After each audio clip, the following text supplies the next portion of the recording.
I believe this book is in the public domain, and if it's not, please inform me, and we will delete the videos. So here we go. The title of this book is Company Woman by Jim Lynn.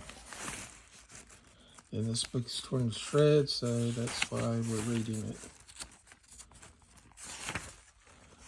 Alright, see if I can master holding the phone and reading at the same time. The art of publicity accomplishes incredible wonders, especially when peddling warm weather and girls. By midwinter, the publicity drummed up by the hired flacks of Tucson's Sunshine Club had lured a swarm of variegated humanity to that neon-lit oasis of alcohol in the well-baked Arizona desert. Millionaires, conmen, call girls, racketeers loaded with hot cash, Mr. and Mrs. John Average, and a full quota of panhandlers and bums. All were among the fortunate ones drawn from the temperate climes by the siren chant of the Sunshine Club. There were also the conventioneers, for in the winter, Tucson attracted conventioneers, and during the fourth week of January, Chandler Industries Incorporated of Lanford, Pennsylvania, manufacturers of air conditioners and freezing equipment, held its 42nd annual sales convention at the Frontier Hotel. All the company's top executives, salesmen, and dealers were on hand. Convention delegates had begun to arrive almost a week before opening day so that they might shed the year's problems by relaxing in the sunshine for a few days. By noon of the day before Chandler convened, the Frontier was filled. The last arrivals had to seek accommodations elsewhere. The Frontier's cocktail lounge was built to serve 80 customers. By early afternoon, it was accommodating at least 200 drinkers.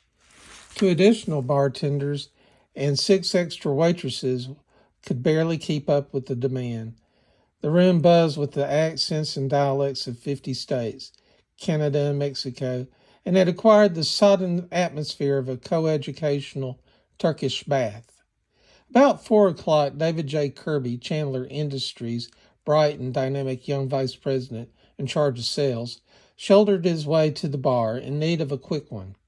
He joined a group of sweating standees and called for a double bourbon on the rocks. Kirby did not have much time to drink. Deborah Chandler was due at the airport in a little more than half an hour, and Dave had delegated to himself the questionable pleasure of greeting her. The only surviving member, which had once been the sole owners of the Chandler Industries, Deborah was still a major stockholder. And although Dave had never met her, it was his invitation to attend the convention that had persuaded her reluctantly to put aside personal pleasures and come. Dave wondered whether he had used good judgment. He accepted the fact that he had made his own bed and must lie in it, whether it was made of thorns or roses. If he had pulled a rock by opposing Carl Grierson and had cut his own corporate throat, he would never be in better shape to make a recovery than he was now. He fixed his features into a bland, impenetrable expression and began eavesdropping. Chandler Industries was being raided. It was the battleground of a gigantic struggle, the object of a fight to the finish for control. No topic of conversation was more important or interesting to the convention delegates, not even the women. Dave heard a voice in the crowd, loud and positive. "We're lucky to be rid of the old bastard. He was a relic, a leftover from the horse and buggy days." Dave winced. Silas Chandler had been dead only 3 months. Someone slapped Dave on the back. "Is Bart Murchison's vice president in charge of purchasing?" Dave conjured up a passable smile and said, "Hi, Bart, how's it going?" "Great," Murchison replied. His fleshy, 50th face was flushed with too many drinks. "We've got the boys on their toes, enthusiastic. They're hoping that Grierson will take over as chairman of the board. It's amazing the faith they have in him. It's though Carl Grierson was maybe Jesus." "Or Jesse James," Dave said. Dave knew Grierson, the financial wizard directing the raid on Chandler Industries. Dave knew his techniques of looting a company of its assets and then liquidating it. Dave had worked for Carl Grierson. Murchison's voice was thick and his words were slurred, but his eyes that appraised Dave Kirby were steady and piercing. I've given this matter serious thought, he said, and in my opinion, Carl Grierson is the man who can put life into this corpse of a company. He's a man with drive, a smart operator with big ideas, and the financial strength to put them across. Yeah, but who's he putting them across for? Carl Grierson or Chandler Industries? Murchison ignored the question. He's out to make it good this time. He's coming to the convention. I heard, Dave said sourly. What better place for Grierson to campaign for enough proxies to give him control? Most of Chandler dealers were stockholders, thanks to the late Silas Chandler. One of the old gentleman's favorite policies had been to encourage dealer investment in the corporation. It had been his theory that if the dealers shared profits, they would do a more enthusiastic selling job. Accordingly, over the years, he had made it easy for them to pick up shares of CII stock, and their holdings had multiplied multiplied to a very considerable block. Grierson was undoubtedly aware of the exact number of proxies the dealers held, and Dave was willing to bet that at the convention's end, Grierson would have most of those proxies safely tucked away in his hot little pocket. Dave would give odds on that. The electrifying news of Grierson's arrival at the frontier swept through the cocktail lounge, and there were hurried exodus as men who depended on the corporation's bread and butters for Cadillacs and country clubs headed for the lobby to view the great man. Greer was still a curiosity, a phenomenon.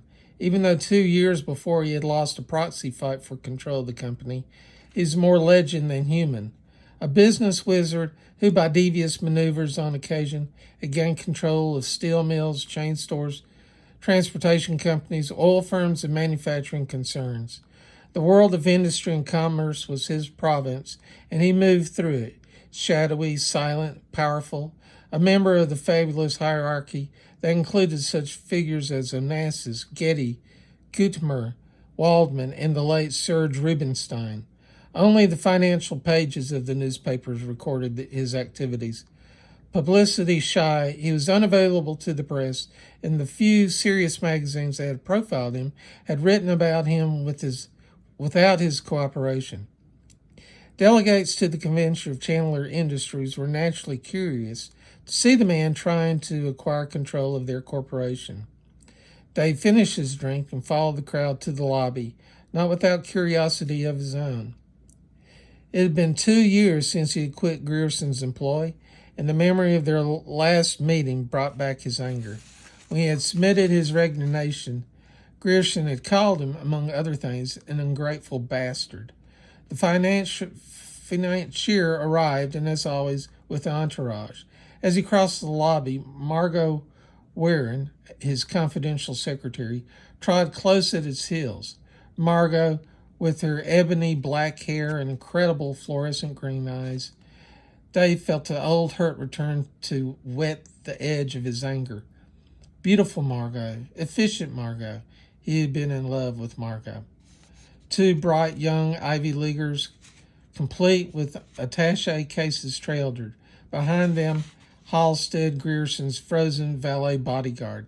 3 luggage-laden bellhops brought up the rear. Dave grimaced. He had once been part of that entourage, one of Grierson's bright young men. He looked at the financier and found him neither ogre nor giant, but an impressive, sallow, medium weight, medium tall, balding, middle-aged man. Grierson was shrewd and tenacious, and at the game of high finance he was a genius. But none of this showed in his physical makeup.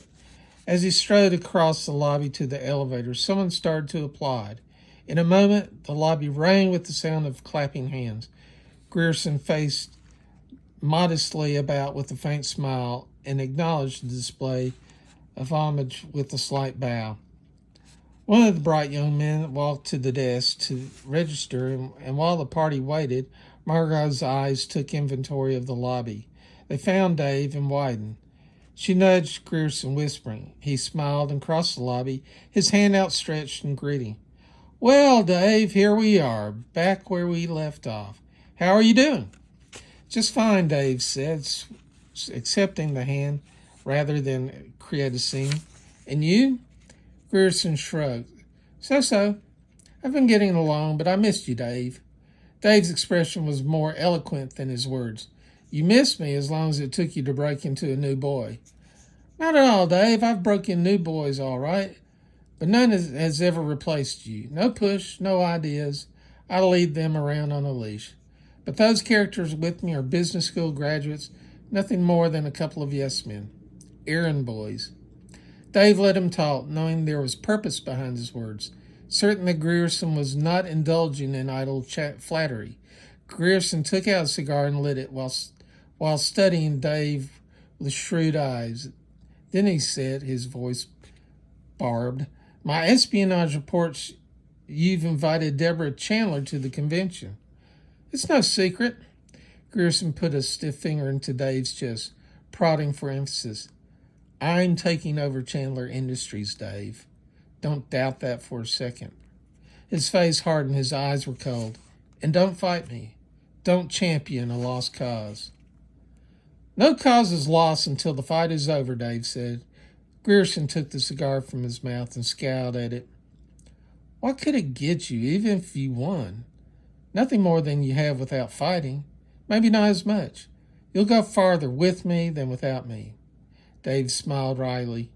Let's stop playing games, Carl. You know that you won't tolerate me as a member of any corporation you control. Grierson smiled no less wryly. Maybe, he said, and maybe not. Isn't it up to you? He did not wait for a reply, but turned and strode back across the lobby as though he had forgotten Dave. But Margot found Dave's eyes with hers and smiled. Hello, Dave. Remember me? Remember the things we had, Dave? He thought, to hell with you, bitch. Then shrugging, he left the hotel, picked up his rented car, and drove to the airport. He tried to rid himself of the urgency Margot had created in his loins by thinking of his fiancée, and it worked. Even though Virginia was 2,500 miles away, then he wondered, why should thinking of Virginia remove any urgency in his loins? Why didn't the image of Virginia build an ache and wanting of its own? So that's the end of chapter 1. And if anyone watches the video, then we will read chapter 2.